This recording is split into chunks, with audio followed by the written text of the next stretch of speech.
Hello, I'm Dr. Ellie Jameson and I'm going to talk to you this week about drawing some microbes. So I'm interested in microbes, and as my job I work in microbiology, which is studying different microbes. I look at bacteria and the viruses which kill the bacteria, which are called phages or bacteriophages. Now, these bacteria and phages in real life, you can't really see them, so they're so small that they're tiny and you can't see anything about them. So in here we've set up a Winogradski column a couple of weeks ago, which is what we took some mud from the bottom of a pond and put some pond water in it, and we just left it sat in a windowsill. And what we're hoping to see is some different colours developing in it. And the colours that you can see from the bacteria are actually all the bacteria in there all together. And if you get enough bacteria together, you can actually see what the bacteria do, even if you can't see each individual bacteria with your eyes, because you need a really strong microscope to be able to look at the bacteria. So in here it looks a bit like just a muddy colour, but if we shine a light on it, then we might be able to see a few different colours that are in there. So we can see some greens, some reds, there's maybe even a few purples down there with the red. So this shows us that bacteria have different colours. And where do these bacteria get their colours from? So bacteria make pigments, which are the things which give them colours, for all different reasons. So they might have green pigments because they're photosynthesizing. So photosynthesis is where they take the energy from sunlight and they use it to provide the cells with energy, but they also produce oxygen. So bacteria can do this as well as plants, so that can give some bacteria their green colour.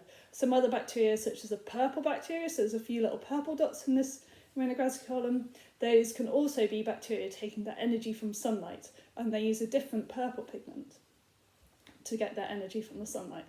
They can also use it not only to get energy from sunlight, but also to protect themselves from the ultraviolet sunlight, which can kill them and damage their cells. So they can use pigments for that. They can also use it for defence, so to stop other bacteria coming into where they live and killing them. They can actually kill those bacteria before they get killed. They can produce toxins, which stop things eating them. And they can use different pigments to store energy for themselves as well. They might produce some pigments in response to stress, so if something bad's going on, they don't have enough food or there's too much light, they might also produce pigments in stress. And they might also use pigments in some of their communication molecules as well. So like I said, the green is from chlorophyll, which helps them to get energy from sunlight, and we've got lots of different colours in there as well. And things from pigments from bacteria we can use for ourselves as well.